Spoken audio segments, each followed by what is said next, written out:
And we're back. What's up, everybody?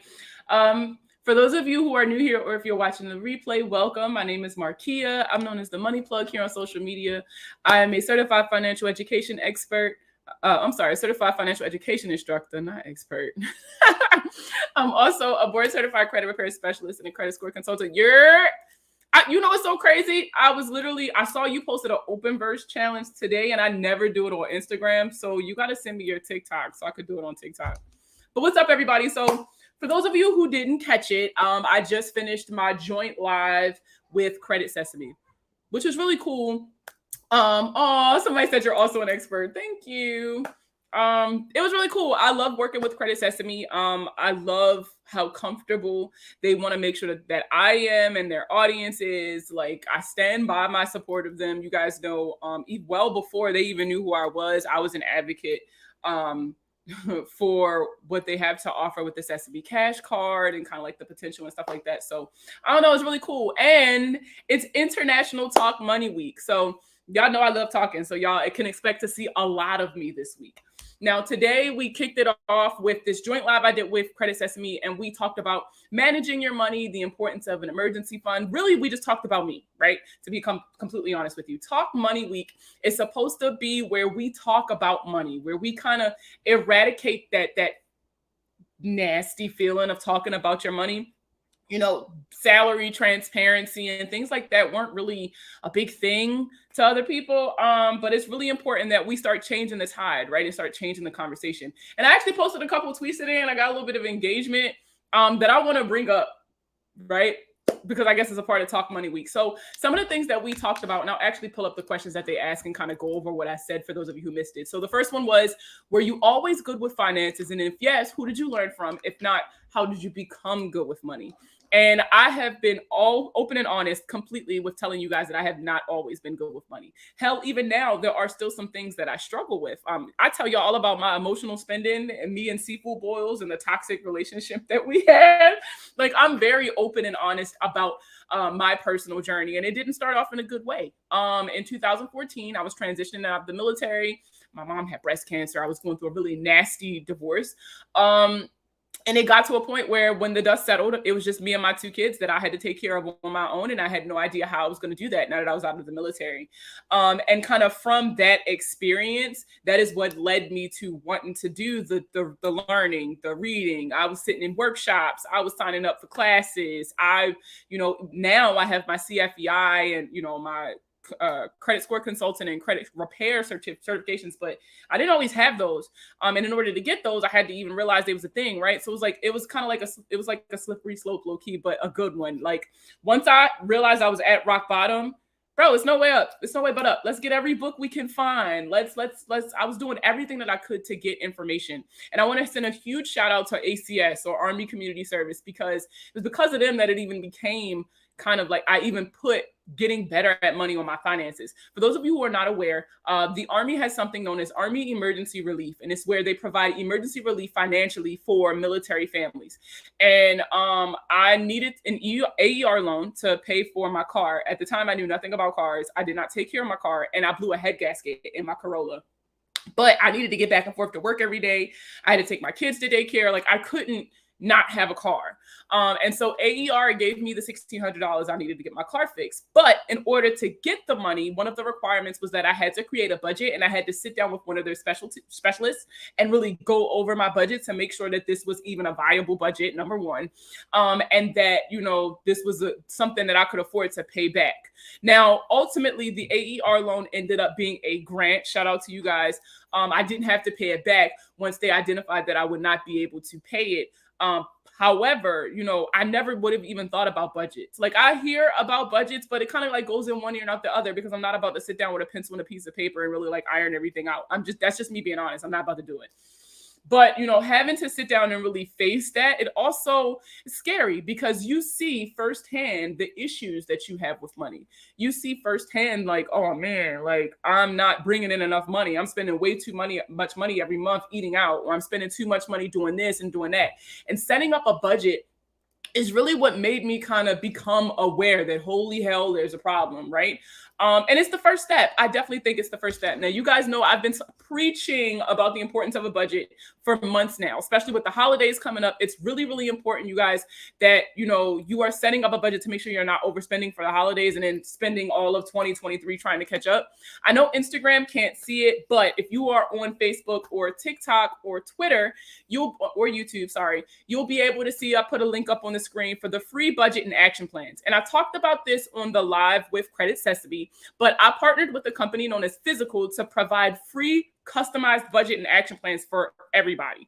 All you have to do is go to the website, fill out the information. It's going to send you like a little short and sweet little financial kind of like analysis. And then if you want something more in depth, it gets you a free 15-minute phone call or Zoom call with me. Like, that's it. Like, no strings attached, no nothing. So let me make sure. Yup, I got dates up on my schedule for you guys. Like, yeah, like, do it. It's completely free. It's completely free. But having a budget is extremely important, and it's the first step into kind of getting your finances together, or really understanding what the issue is, if there's an issue, and how you can fix it. Let's see, what was the second question? So Credit Sesame has a Facebook group called Target 850. And they asked, what tips can I give them to kickstart and commit to increasing their credit score and building up the savings account? So I got a couple suggestions for you guys, and even some that I thought about after I had already answered the question there. One of those being, you guys need to look into Self. Self is a company that offers something known as the Credit Builder Loan. Now, what that means is it will report on-time payment history every month, and it pulls money out of your account every month to pay off a loan. You said how much you want. You said how long you're going to pay it for, up to 2 years. And at the end of the life of the loan, so whenever the loan is paid off, you get all of that money back, right? So it's essentially you're paying into a certificate of deposit, or like a savings account, right? So you're paying into the savings account. This is a really good way to start off an emergency fund if you are somebody who struggles with saving or just getting in the habit of saving. Somebody said, I'm using Self after you suggested it. I'm telling you, I love it. That is a really good way to build your credit and to build your savings at the same time. Some other tips, right, for the credit side of the house. Pull your credit reports. 34% of Americans last year had inaccurate information reporting to their credit reports, and that can cost you points. It is expensive to have bad credit. Like, you would not be as broke as you feel if you did not have bad credit, and I can guarantee you that. When you have bad credit, you're paying thousands of dollars extra in interest as opposed to somebody with good credit, because they're worried that they're not going to get all of their money from you, so they're going to try to get it up front. You guys have to start paying attention to your credit report. I know you guys are obsessed with the scores, and I get it. Like, I truly get it. But those scores are determined by the information that's reporting. So you really want to hyper focus on the information, not so much the score. Somebody said, what do you think about the Self credit card? I have it. I love it. Matter of fact, where's my wallet? I tell you guys all the time. I have no problem showing you guys this shit. Here's my Self card. Bow. Wait. Bow. Here's my Self card.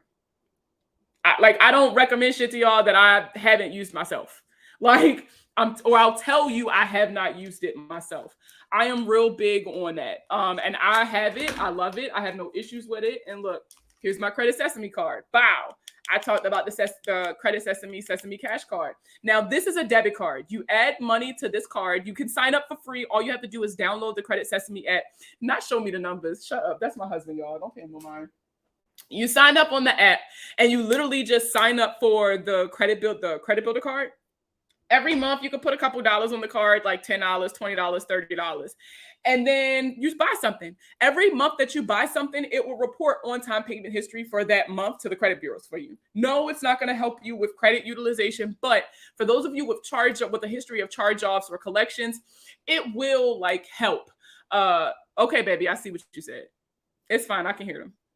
It will help you with adding that on-time payment history to your credit report that you need. You need that. If you have charge-offs and collections on your credit report, then you probably have a payment history problem. And remember, payment history is 35% of your credit score. So by adding more and more accounts to your credit report that's reporting that on-time payment history, that's going to help improve that section of your credit report, which will help improve your score. What's up, Rogers?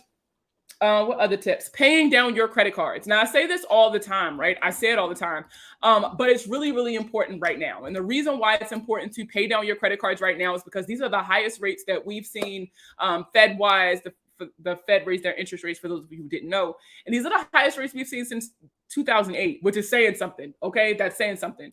And whenever Fed rates go up, you can bet your bottom dollar that the interest rates on these variable interest credit cards are going up. So it's really important that if you have not paid, or you're not normally used to paying your credit card completely off by the end of the month, you need to get into the habit of doing so, because it's about to get more expensive to borrow the same amount of money.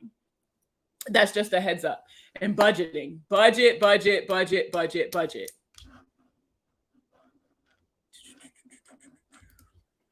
Question: is getting a debt consolidation loan negative for your credit score? Okay, so here's the thing. Your score is going to drop when you do debt consolidation initially. Number one is because they report that payment history to the credit bureaus. And whenever you get a new account, or if they're reporting, some people may not, I don't know. If they're reporting to the credit bureaus, whenever you open up a new account, that always drops your score temporarily, because you are introducing a new line of credit to your credit report. And the reason why I really don't like debt consolidation loans is because, one, the interest rate that are normally attached to these are astronomical. And I mean, you didn't have the money to pay the debt initially. Now you're about to have to pay even more on top of it. That's just kind of ridiculous to me. And then number two, for all of those collections and charge-offs and things like that they are consolidating the payments into, right? How it works is they pay it off and you pay them back. But when they pay it off, they're not negotiating the removal of some of these accounts from your credit report. So you're stuck with them. And so those negative items are still there. Even though they're paid, they're still there and they're still costing you points. So it's not that the debt consolidation loan itself is negative for your credit report, but I mean, it's really not helping, other than it's, I guess, if you feel like you're in a time crunch to pay this stuff off, is paying it off like right then and there. But to me, I don't recommend debt consolidation loans, but I'm also very open and honest and transparent. I understand that for some people, this may be the only option you feel that you have. And whatever way you are using to pay your debt off, if it works for you, it works for you. My journey and your journey won't look the same. We don't look the same. So it's important that you guys understand that as well.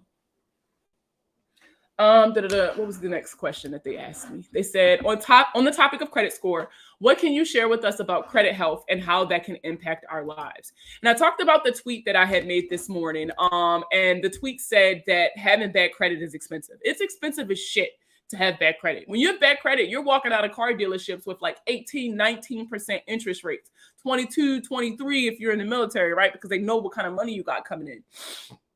And so this is why I really get frustrated when I see a lot of like finance education or financial literacy programs that, drop randomly, because a lot of times they'll focus on, you need more money, but they're not focusing on, why do you need more money? And for a lot of people, it's because your credit is bad. And when your credit is bad, you're paying more. You are paying thousands of dollars more in interest every year when you have bad credit. So by fixing your credit, you are improving your overall finances. Money and credit goes together. It's just that a lot of people like viewing them separately, because you always need somebody to blame when something goes wrong. And I get that, but you're doing yourself a disservice. By hyper-focusing on your credit, making sure that your credit is good, you are making sure that you're going to have more money in your budget every month, right? To do other shit with. That's what it boils down to. And so your credit health is extremely important in your money management journey. She said, I'm going to schedule with you again soon. Whenever you're ready, girl, come on back. Let's see. What was the next question? They said, circling back to savings, what can you tell us about having a savings account or an emergency fund and why it's important to have one? I use myself as an example, right? Not goddamn this quality. So I use myself as an example, right? It's Talk Money Month. It's Talk Money Week. Sorry. So I use my personal story. For those of you who follow me on LinkedIn, everywhere else you probably don't. But I got a job as a content creator for a marketing agency. And I'm super, super excited. I mean, I get to do what I love every day, all day, right? However, this job is requiring that I move to California. And, I live on the East Coast. So that's a bit of a move. If it wasn't for the money that I have saved that I was able to pull out and liquidate quickly, I would not be able to do this move. This was an unplanned expense, which justifies me tapping into my emergency fund to do it, right?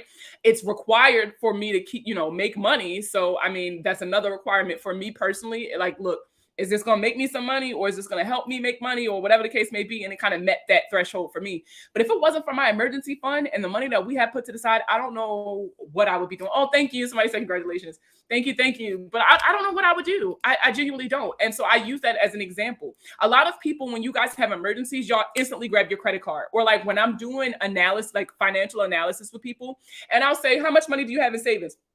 I don't have savings. So I'm like, so what do you do in case of an emergency? Well, I got an emergency credit card. That is the wrong answer. That is the absolute wrong answer. You are not supposed to be using credit cards for emergencies. Credit cards are not for emergencies. I understand your mama, your grandmama, your auntie, your cousin, your daddy, they all told you to use this credit card in case of an emergency, but that is the wrong answer. Just because they told you does not make it any more correct. When it comes to emergencies, that implies that you do not have the money to cover it. You don't have the money to cover the expense, right? So then why are you telling somebody, I'm going to give you this money back when I get it? I just don't got it right now. It makes no sense. And then a lot of times you'll end up paying interest on this emergency. So now on top of the money that you already did not have for this emergency, you're paying interest on the money that you did not have for this emergency. It does not make sense. You guys need to have a savings account. It doesn't have to be a big one. It doesn't have to be a lot of money. And that was another thing that we talked about a lot on the Credit Sesame Live as well. The fact that you do not need to have $1,000, $10,000 in a savings account in order for you to be like, I save effectively. If you take $1 and you put that dollar in your sock drawer, congratulations, you are saving money. You have a save. There's not a bank account, but you have savings somewhere. Even if it's $1, $2, 50 cents. If you do the little thing where you round up the change and the change goes to your savings account, all of that adds up. And that stuff can be the foundation for your savings account. The important thing is that you create a habit. The more you start putting money off to the side, and I even told them this, they said it takes 21 days to create a habit. I want you to take $21. It can be cash or you can have it in your account. And every day for 21 days, I want you to transfer $1 to a savings account or to the top drawer in your sock drawer or into your envelope if you're one of those people who use the envelope method. For 21 days, I want you to move that money. And after that 21st day, and this is officially a habit, you are now in the habit of saving money. Now, whenever you get $5 here, $10 here, $15 here, you're comfortable with putting it off to the side because it's muscle memory at that point. You're used to it and you're comfortable. The point is you want to be comfortable saving money. That is how you keep saving money. And for me, if you are somebody who struggles with savings, for me, it's always like, if I see it, I'm gonna spend it. Don't you show that shit to me because I'm gonna spend it. So I typically get accounts in places that I can't easily access. One of the suggestions I gave was Marcus by Goldman Sachs. They are an amazing high yield savings account. And the thing is, I also told people like, okay, so Marcus might not be for you, but if you are looking for other places to have accounts, look at online banks. I love online banking because they don't have branches, so they have less of an overhead. They don't have a bunch of bills they got to pay. They don't have a ton of employees they got to pay or nothing like that. So this means that they're able to offer me a little bit more bang for my buck when it comes to these savings accounts. And so the majority of my savings accounts are with online banks or online only banks. Now, obviously, I have a regular savings account with my home bank, right? Because of that relationship. You always want to cultivate a good relationship with your home bank. But, you know, it's also not a bad thing to have money spread out in a couple different places. I'm also one of those people. That's one of those financial insecurity things and financial traumas that I have not completely healed from, which is completely okay. I'm working on it. But I do have money kind of scattered in a couple different places. But the important thing is, guys, like save something. If it's 50 cents, a quarter, I don't care. There are cute little piggy banks you can go to Marshall's and get. You can make one. That'll be a fun exercise for you and your kids if you have them. But, you know, save some money. Put a couple dollars to the side. It doesn't matter. The important thing is you want to get into the habit of saving so that it doesn't feel like a hassle. Let's see, what was the next question? During the pandemic, we saw tons of people lose their job. What advice can you give us in case that were to happen and how we should handle our finances? And so I talked about, again, this is Talk Money Week, so I'm really big on you guys need to be comfortable sharing your money stories. So I shared another piece of my money story. I always talk about how I am retired from the military. And I know a lot of people be looking at me crazy because I'm only 29 and I retired in 2019. T, hey girl. But I medically retired from the military in 2019 due to injuries that I sustained during service. I did not want to get out of the military. As much as I used to joke about how I can't wait till I get out and I never wanted to get out. I was a lifer. At 17, I joined at 16, I told my mom I was joining the military. I had no intentions on going to college. I had no intentions on doing anything else with my life other than serving my country. And that's what I was doing. And I was good at it. And I was cool with it. And then all of a sudden I didn't have it anymore. I didn't have that to fall back on. I didn't have that as a plan anymore. And so it taught me a very valuable lesson in multiple streams of income. I'm not saying you got to go out here and be an entrepreneur and launch notebooks on Amazon, or you got to buy get a bunch of Airbnbs. I'm not telling you to start a huge business. No, I'm not saying none of that. But it is important that you understand. Oh, you did, Mrs. Suzette. I'm sorry. This is a recap, though. So, I mean, you're not late. This is a recap. But it's important that you understand that you need money coming in from a couple of different places. So this is where investing comes in. Making sure that you are investing something into somewhere that's going to make you some money, somewhere down the line. So those of you with IRAs or brokerage accounts, things like that, those are conversations you need to start having. What else? What was some other? Damn, I lost my entire train of thought looking at that one comment. I lost my entire train of thought. Oh, and so for me, right, I didn't start off like, oh, I want to do the money plug and I want to make a bunch of money. I tell people I'm very open and honest. The only reason I'm able to do this is because I get my disability check from the VA every month. I'm extremely honest about that. And so having that money, but this is also kind of like, I'm kind of glad that I stuck with my plan. My plan was to keep the military until I retired. I stayed in the military. I retired early, but I stayed in the military until I retired, and I secured that bag, right? We always talk about securing the bag. I secured that bag. That's my bag for life. And that financial freedom that I have from securing that bag allows me to pursue other things. So it's important that, number one, don't feel bad if you got to have a job. Even if you feel like in your spirit, you are called to be an entrepreneur. Girl, go the fuck to work. Go the fuck to work. Get a job. That job can fund this entrepreneurship until it can successfully replace your income. But there is nothing wrong with having a job. I understand that a lot of people are like quiet quitting and all this other stuff on social media. Bro, get a fucking job. There's nothing wrong with that. Nobody's going to shame you for it. And if they do, they can kiss your ass because, oh my God. Like, somebody said my jobs fund my dreams. Hey, Nia girl. She said her jobs fund her dreams. Absolutely. Let me tell you, I got this job not because I have to. I literally don't have to do anything. However, I'm one of those people who thrive in the corporate setting. I love a challenge. And I know that being a part of a marketing agency is going to give me that challenge that I want as a content creator, right? I get to be creative. I get to do something that I love. But I wouldn't have been able to really identify my skills, develop those skills, and make them marketable enough to get a job doing something I love until I had that financial bag secured, right? I ain't got to do shit. My VA check come the first of every month, non-taxed. I ain't got to go to work for it. I don't got to clock in for it. Nothing. It's mine. I earned it. And I still wanted another job. And I've also been able to monetize the money plug in a way that allows me to keep giving you guys all this shit for free. There's nothing wrong with having a job. But if you don't think that that's where you're meant to be, then take that job and use that job to do other things. It's literally that simple. I Uber for extra money. I have no shame in saying it either. All those funds help. Exactly. That's what I'm doing. I'm self-starting my new business. I refuse to take a loan. Yeah, I don't blame you. Let me tell you, I do not flip and blame you. Yeah, I run my business and still work. Exactly. And there's nothing wrong with that. Some people are okay with that. I think something else that I've noticed, and I've seen somebody talking about it on LinkedIn today, actually, is that it's become popular amongst personal finance content creators or people who are looking to break into that space. It's become popular for them to shame people for certain financial situations that they found themselves in. And it's honestly, I don't think it's always meant with ill intent, but it's one of those things that you unknowingly traumatize your audience. And as a content creator and as somebody who has gone through this journey personally, it really frustrates me because you don't have to do that. Like, I don't know if any of y'all, it went viral on Twitter, but a lady was saying, like, if you have credit card debt, how are you a personal finance writer?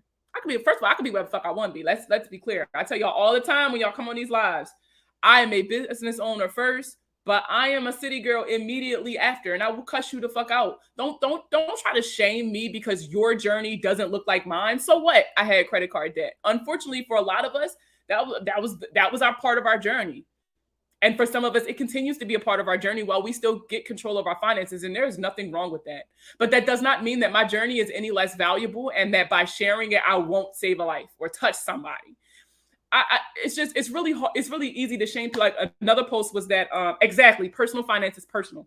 Another post I saw was a lady who was like, my tenants just pulled up to pay me rent in a brand new Jeep, whatever. And I've been driving the same car for 10 years, but they just gave me $1,600 though. So girl, like that didn't give what you thought it gave. Like give me that plate. Like you thought you ate.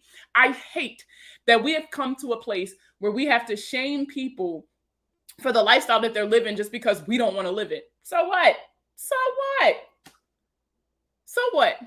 I had another post go viral because I was honest about the fact that I still rent. You goddamn right I rent. I'm not ready to buy a house. I don't want to have to deal with HOAs. I'm not about to cut my own grass. I don't like have the idea of I got to pay $1,200 of my hot water tank. You know what I like doing? Calling my rental office and pretending I'm not going to pay my rent when shit around here get broke. I like it.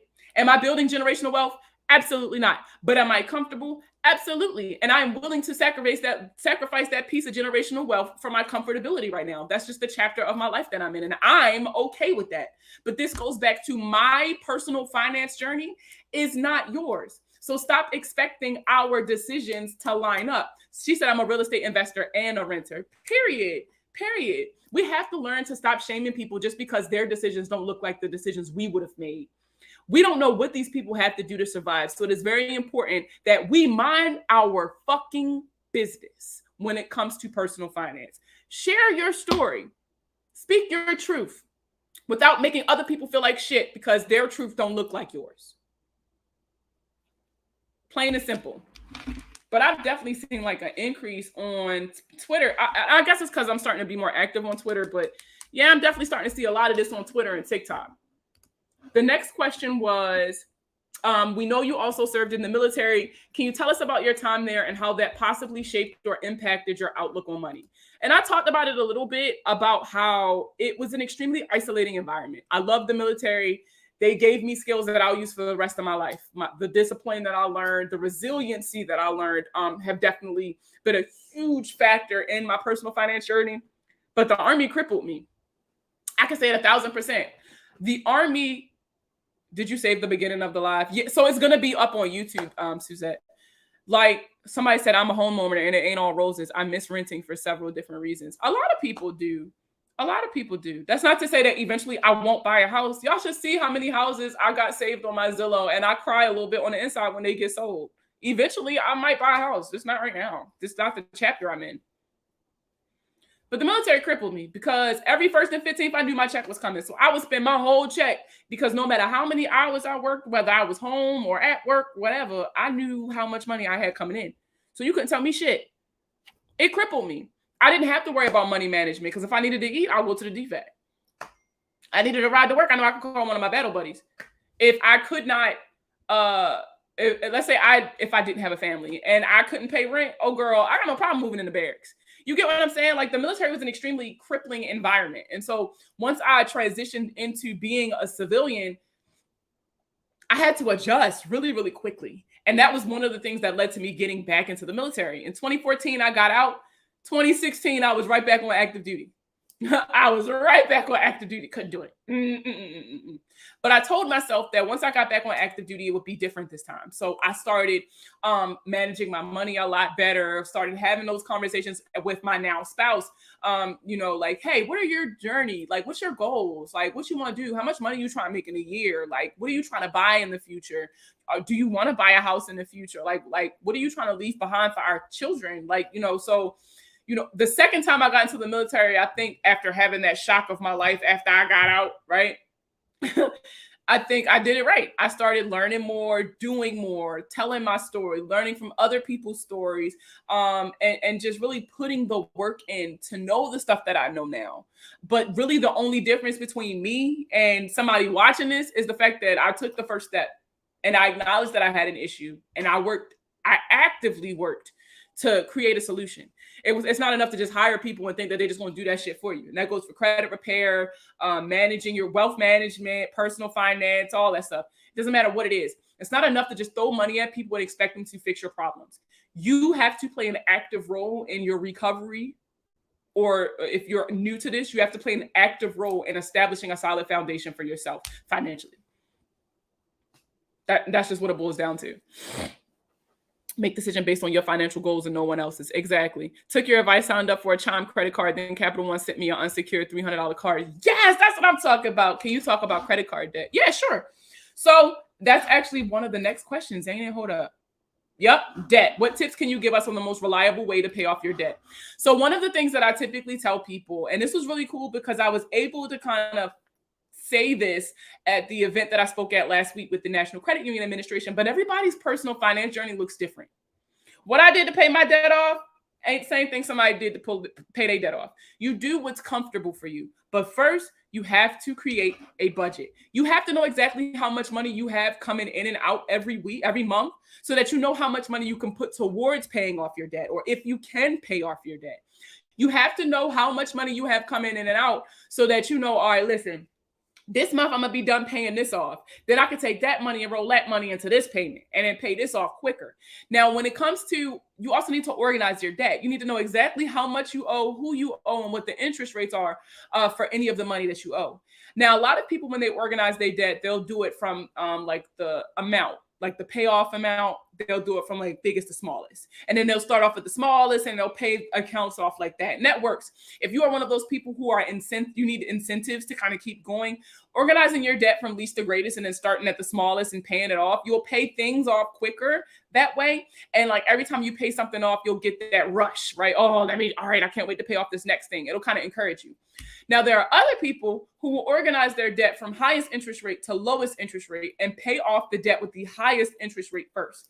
Now, right now, with the Fed rates being what they are, I would highly suggest this if you can swing it, y'all, because the quicker you pay off this debt with the highest interest rate, the better. Because remember, whatever you was paying before, all of that's about to go up, boo. I know it's gone up in the last month or so as far as how much money you've been paying in interest, and it's going to continue to do so. So the quicker you can pay down those accounts, so like credit cards mostly, right? These credit cards and loans with the higher interest rate, the quicker you can pay that shit off, the better for your finances, because you're freeing up more money every month.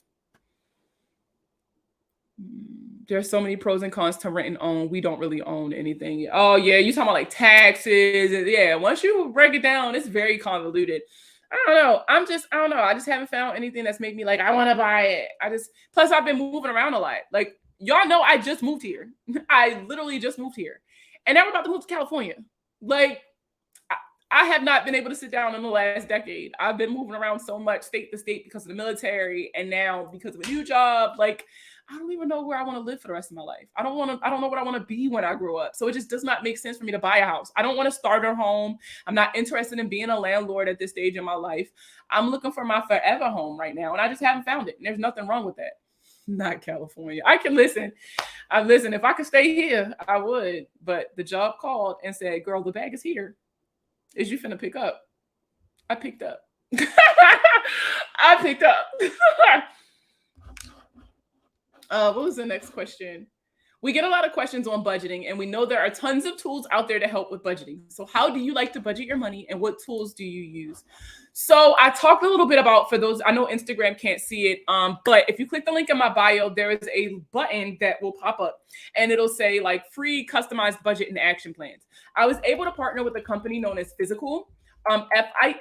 FISECAL, and it's to provide free budget and action plans for everybody. All you gotta do is answer the little questions. It'll email you a little short, sweet little budget plan that you can follow. And then if you want a more in-depth one, you get a free 15-minute like Zoom conversation with me to talk about your budget and maybe things you want to change, some goals you may have and things like that. And I can send you a bigger budget, and all of that is for free. It's literally for free. I literally pay for it every month so that y'all don't have to. Literally. So if you click the link in my bio, or you go to physical.com/themoneyplug, which is FISECAL.com/themoneyplug, you answer the questions and it'll send you a customized budget and action plan, because it's important for you to note that when it comes to, I do not know how to work this. When it comes to budgeting, A one size fits all isn't going to work. I also want to show you guys this. So let me see. I'm going to have to change some stuff around right quick. There we go. And then this, share my screen. So Instagram, I won't be able to share this with you guys, but it is pinned on my Instagram. This post is the very first post you'll see on my Instagram. Here it is right here. So this is called the Take 5 method. And the reason why I like this method so much is because it allows me to segregate my finances and give me kind of like a better way to manage my money. So a lot of people found that the envelope method is so cool, but don't nobody carry cash like that. This is like the envelope method for people who just want to keep money in accounts and don't want to have to touch cash. I think money stinks. So I'm not about to keep touching a whole bunch of it. So these are the 5 bank accounts you need to have for the Take 5 method. The first bank account is a checking account, and this is for your bills. This account will pay for your recurring monthly expenses. Hold on, let me see if I can make this bigger. Somebody asked me, could I make it bigger? Let me see. Bow. And then, yep, there we go. So this account is the most important. This is the account that all of your bills are going to be paid out of. And let me see if I can turn this around actually so you guys can see it. Bow, there we go. This account is the most important. It's going to pay for your mortgage, your property taxes, your rent, your car note, your gas, your insurance, utilities, your cell phone bill, your credit cards, your loans. All of my auto pay stuff is coming out of this account. Anything that I need to maintain the lifestyle that I have, right? That's a necessity, right? Is coming out of this account right here. Now, my second account is also a checking account. This account is my lifestyle account. So if I ever need to trim the fat in my budget, it's likely going to be done from this account right here. Now, this account is for expenses that are not necessary for survival, like my haircuts. So y'all know I get my locks done every 3 months or so. I get my nails done, going to the movies, going out with my sorors, going to Target, buying stuff. So when Fashion Nova be texting me, like this is where that money is coming from. So if there's ever something that happens and I need to pull money from somewhere else to pay something off or to do anything really, I'm using this account right here. Now, that's 2 checking accounts. If you notice, I separate the money that I absolutely positively have to pay for bills from the money that I get to do kind of whatever I want with. And that also helps prioritize stuff for me. So instead of me having to rob the utility man to pay for my Fashion Nova haul, I just borrow from something else in that lifestyle section. So it makes sure that, all of my my needs are still being met. And that if I am substituting money from somewhere, it's going to come from this one right here. Now, the third account that you're supposed to have is a savings account, and this is an emergency fund. This account is for unexpected expenses like hospital bills, home repairs, car issues. I told you guys I had to use my emergency fund to fund this move to Cali because this shit was unexpected. I was not expecting to get this job, nor was I expecting. I didn't even apply for this job. They reached out to me, and I wasn't expecting to have to move across the country.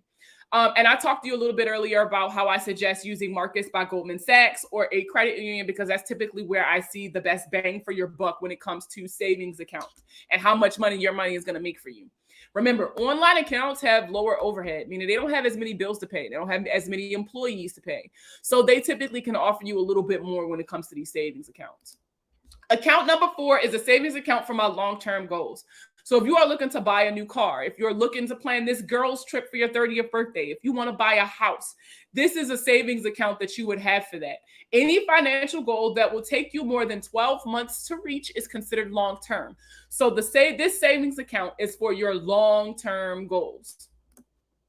Now, your last account, account number 5, this is your short-term goals. So if you're planning for Christmas, a vacation that's less than 12 months away, a birthday that's less than 12 months away, or if you got a lot of nieces and nephews and you typically give gifts, or something like that, or you guys have a big Friendsgiving every year, or I don't know, something. You can use this money literally for anything if you want me to be honest with you, but it's typically for any financial goal that will take you less than 12 months to reach. It's considered a short-term goal. So if you are saving up for a bag, if you are saving up for festival tickets, if you are saving up for a girls trip that's happening 6 months from now, you would put that money into this savings account and you would use it this way. But these are the 5 accounts that you should have. You need to have 2 checking accounts, 1 for your bills, 1 for your lifestyle, and 3 savings accounts. Short-term goals, long-term goals, and then emergency funds. Now, remember, again, you guys, your personal finance journey won't look like mine. So this method may not be the best method for you. This is just one in a sea of suggestions for you guys to start considering when it's time for you guys to start, really evaluating how you're managing your money. And it's a really good alternative, like I said, to the envelope method. Because I'm not about to touch no whole bunch of money. I can't deal with large amounts of cash. Ew. I just think that's so nasty. I don't like touching money. What other questions I got? Is there anything else you would like to share with us? So yeah, that was it. And then I had a couple people ask me a couple questions while we were on there, but I always love doing these events with Credit Sesame. I love how they are really changing the tone surrounding the conversations, with personal finance. The whole point of Talk Money Week and the event that I did with Credit Sesame is to normalize these conversations. We should be able to talk about money with each other. There's no reason that you should be uncomfortable talking about it. I made a tweet, first of all, so a couple of weeks ago, this was at FinCon, after a session I sat in on. It was a panel with Rakim Sabri and Dr. Brad Klotsky. I know I'm saying his name wrong. But they talked about financial trauma. And one of the things that was brought up is, talking about credit and money and stuff with somebody that you're messing with. And I tweeted, if we having sex, I should be able to ask you about your credit score. And that's facts. Brad Klontz, that was his name. Damn, you good, girl.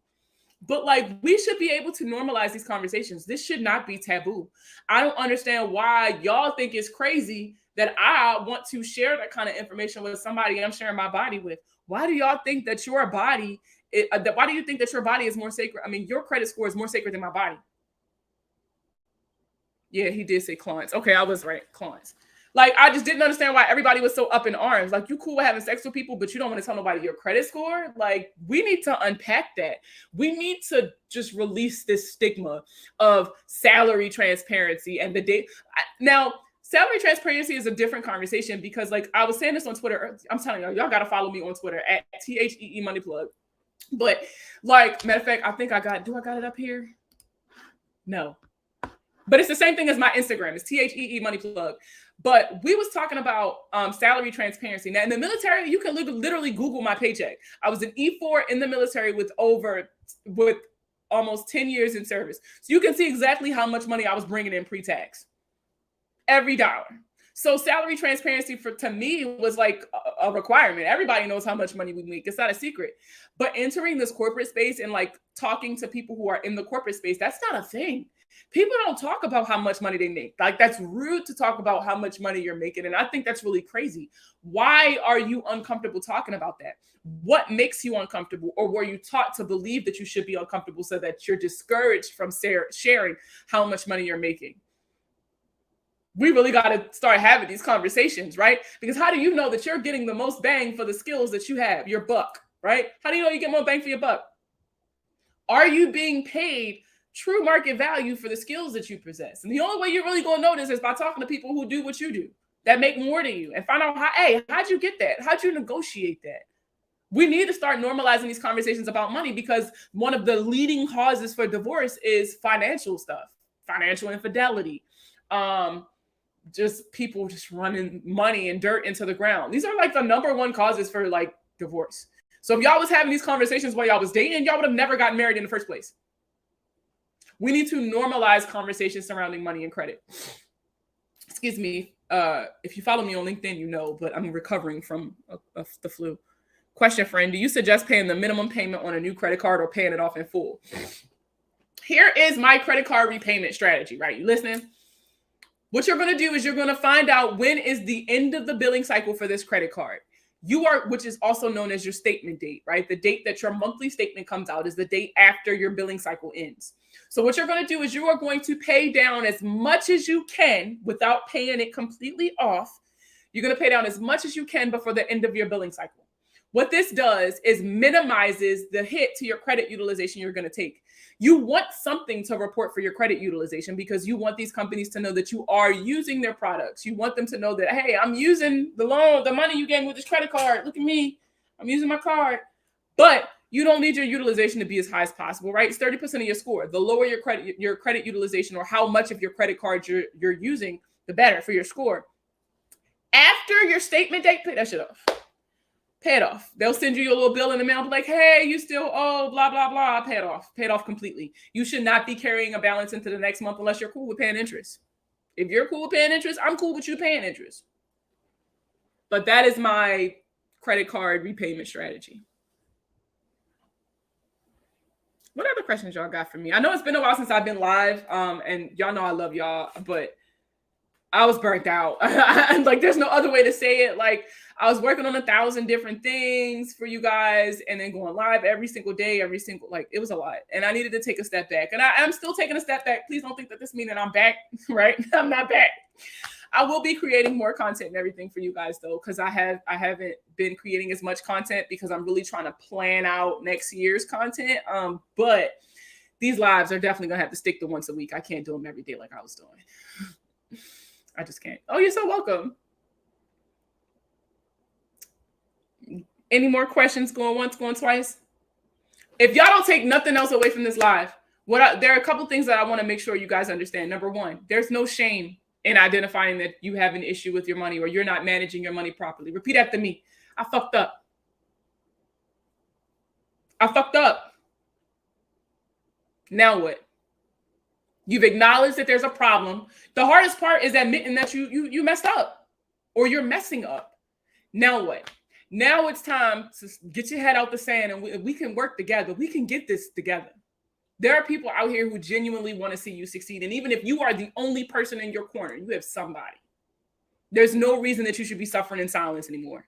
There's no reason that you don't go out and get the things that you need. If you need help, there are people out here who will help you. There are content creators that you can follow to do the journey yourself until you get to a point where you can hire somebody to give you more help.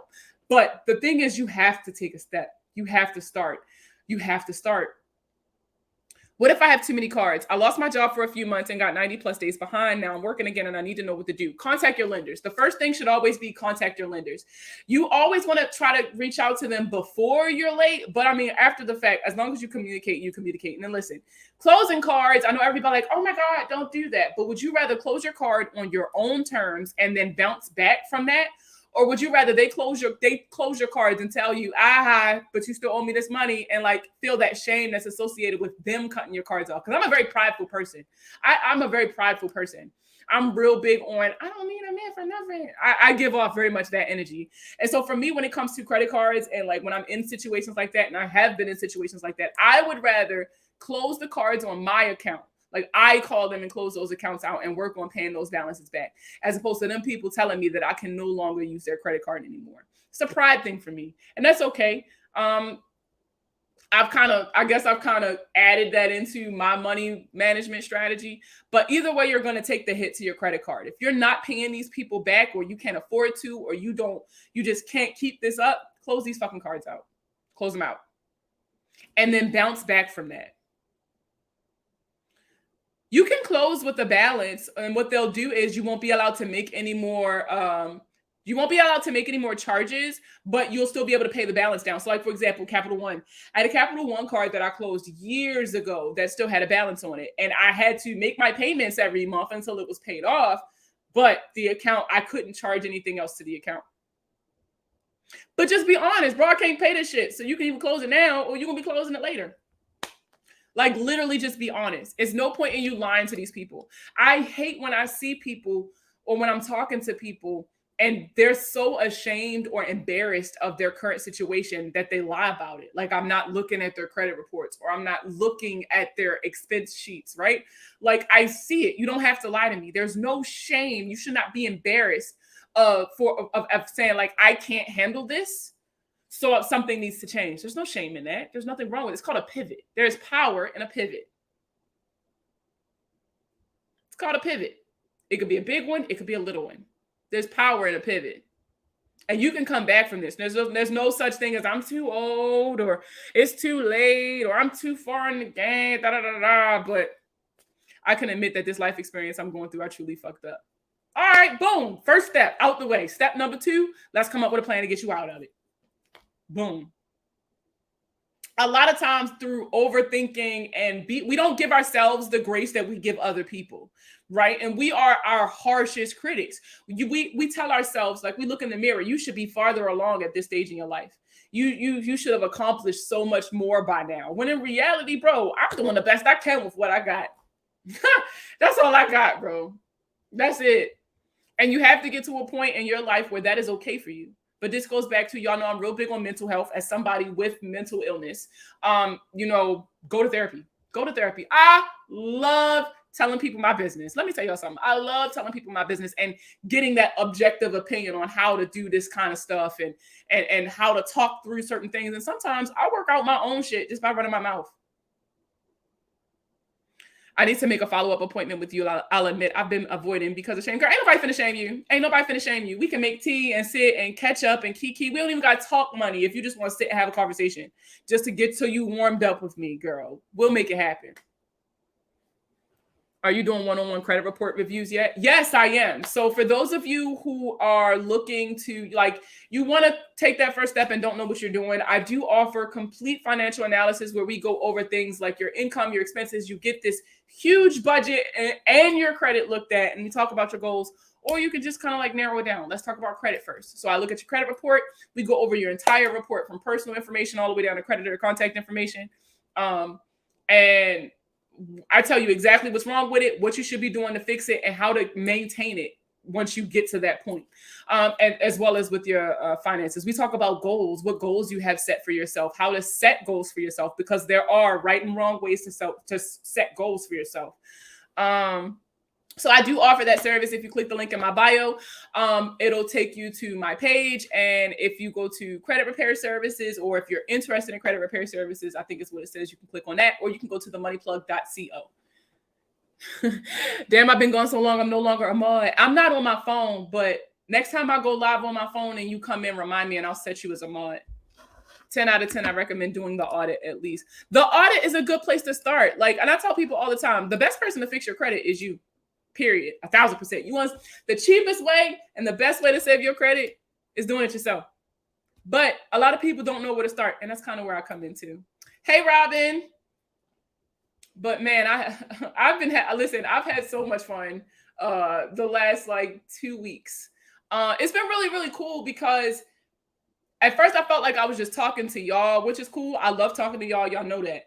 But it's really cool because now, like, the government has started taking notice, and big brands are starting to take notice of what influencers are able to accomplish in these spaces. And last week, I know I haven't done a wrap up of last week's event. I probably should. But last week I got to speak at the National Credit Union Administration's DEI and Access Summit, where we talked about the panel that I spoke on talked about how finfluencers are using social media to teach people who were usually unreachable, right? People who banks and credit unions don't have access to. And it was really cool because, one, I got to really explain to them, like, the reason why y'all not connecting is because you're not speaking to them the way they want to be spoke to.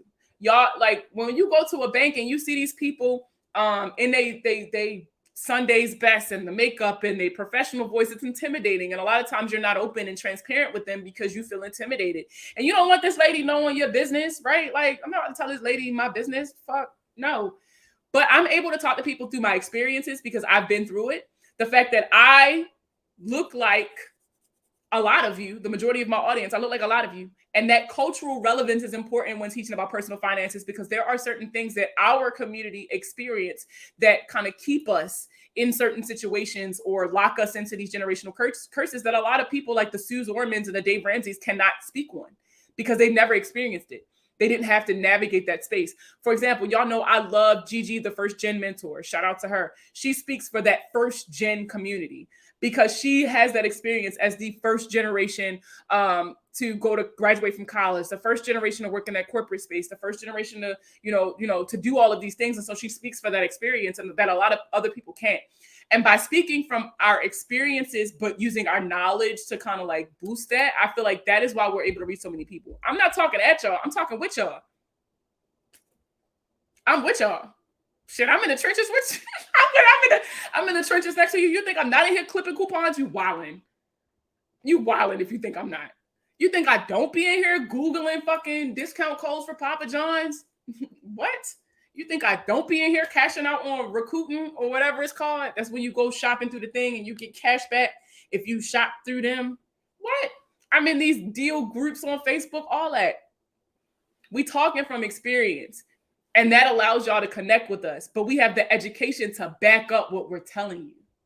And that's why finfluencers are able to connect in ways that banks and credit unions can't. I love your status about entrepreneurship. I was having, listen, I've been all over the world today, but somebody recognized me while I was out and I was talking to them about being an entrepreneur and some of that stuff. And that was how that status came up. Hey, yo, listen, okay? Because the way I shop online, for those of you who don't know, I have really bad social anxiety. So like if I don't like going to malls, and if I go inside of a store and it's more than like 3 or 4 people in there, I will leave out. So the majority of my shopping I do online. All that online shopping, I get all that cash back. You crazy. Them little cash back checks they be sending, I be cashing out. I be at the commissary with my coupons clipped, child, on the first. Don't play with me. I tell people all the time, I'm just a regular person doing regular people shit. It just so happens that I got a little bit more information that some people want to know. That's it. There's nothing special. Yes, I have my CFEI and I earned it. I definitely earned it. That shit was not easy. But I'm still a regular person. Hell yeah, the commissary take coupons. You crazy. What? And then when I was overseas, if you live overseas, the commissary takes expired coupons. So like people from the States would send us coupons over there and I was still able to use them at the commissary when I was living in Germany. Y'all, you sleep. You is sleep. Y'all know one of my favorite people to follow for like grocery savings and stuff on TikTok. Her name is Saving Wiz. Literally, that's her name. Her name is Gina the Savings Wiz. Saving Wiz is her at name. I know that's her at name on Instagram too. Bro, she has all the tea with saving money on like your grocery bills and stuff like that. Oh my God. Especially because y'all know I got a big family. It's 7 of us in my family. I have 5 kids. So, grocery stores, we be balling out.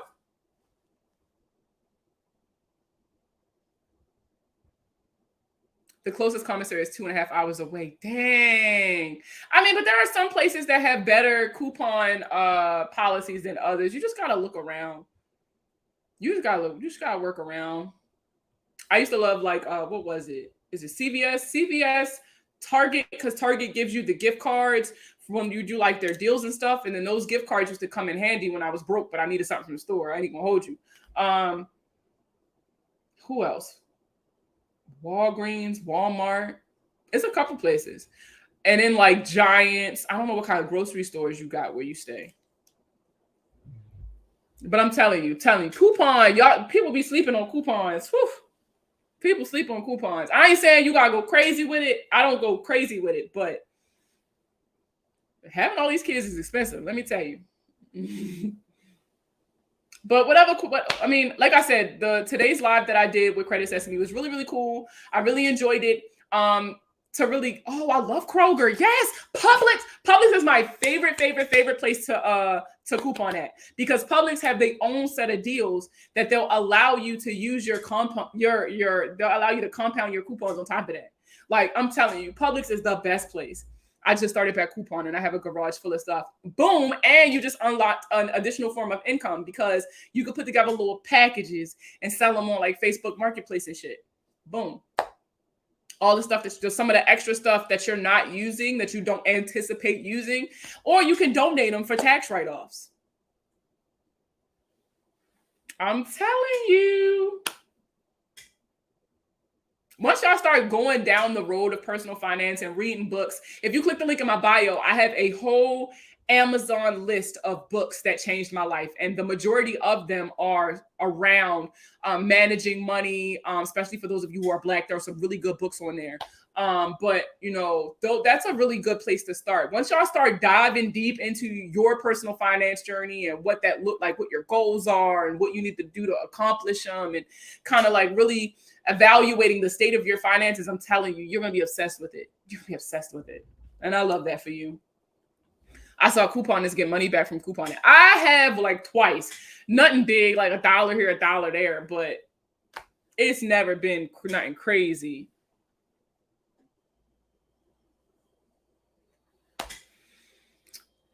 I'm gonna let y'all go. I've been live for an hour now. I've missed y'all so much. I swear there's so much coming. We have I have a class that I'm supposed to be doing. I was gonna do it next week, but we got to push it back to December. There's gonna be more information about it. I just bought a book on how to finish what you started. Now I have to finish the book when I get it. No, for real. Y'all know I just started getting into Audibles. And it's really hard for me to finish because I feel like these people reading too slow for me. I'm a speed reader. And so I'll be trying to speed it up, but then I can't understand what they're saying. So it'd be hard for me to finish Audibles. I ain't gonna hold y'all, but I'm getting there. But y'all know what it is. Y'all know, listen, tomorrow, actually, matter of fact, today, not tomorrow, today I'll start from the beginning. I'm erasing all of my playlists from my TikTok. And I'll also do like Instagram highlights maybe. And I'm going to start from the beginning of what your credit repair journey looks like. This is something that I've been wanting to do for a minute now to really prep you guys, because I know a lot of people have reached out to me and said that their New Year's resolution is to get their finances in order. You want to get your financial house together, and I want to give you every resource imaginable to do so. Make sure you guys subscribe to my emails. I've been really active in the emails lately. Shout out to all the cousins who was responding to the emails that you guys got, telling me what some of your issues are so that I can create content for you guys specifically to make sure that I am, meeting you guys' needs. I'm not going to delete the videos. I'm just going to delete the playlist and then start the playlists over from scratch so that you guys can have more recent videos, because some of these videos are from last year. And so I really want to clean these playlists up. But the videos are still going to be up. Make sure you join my email list. There are a lot of things coming out.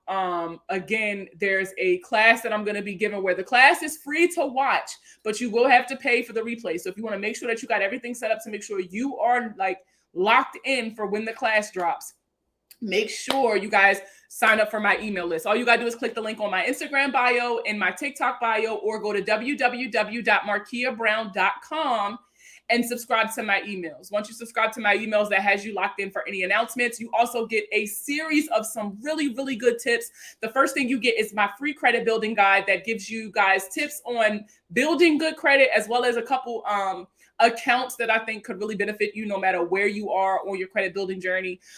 You also get access to the link for the free budgets. You get a spreadsheet budget if you're one of those people who need a spreadsheet. Shout out to the NFEC, or the National Financial Educators Council. That's where I got that spreadsheet from. Like, you get so much stuff just being on my email list, y'all. You do not want to miss out. But my voice is starting to give out a little bit. It's time for me to take my NyQuil, even though it's the middle of the day. But like I always say, y'all, live every day like it's your last, but pay your bills and wear condoms just in case it's not. Please, y'all, please. This week is Talk Money Week. So talk money. Talk to your spouse, talk to your kids, talk to your friends. Start these conversations so that people can stop feeling so awkward when you ask them stuff like, how much money do you make, or how much you got in savings. We need to start normalizing these conversations, because if we are keeping the people around us accountable financially, then watch how much that elevates you financially. I'm telling you. I'm out of Dayquil. That's why I'm drinking NyQuil. I'm going to get some Dayquil today, I promise. I just don't got time to go to the store. But I love you all. I will be seeing you guys soon. And if you guys need anything, comment on the videos. I will post whatever response I need to post to answer your questions. But engaging with me in the comments and by email is probably the best way to get in contact with me. Thank you, God, mommy. But I'll see everybody tomorrow. Whoa, shit. I guess I spilled the news. I'm going live tomorrow. So I'll see y'all tomorrow. Bye, everybody. Thank you.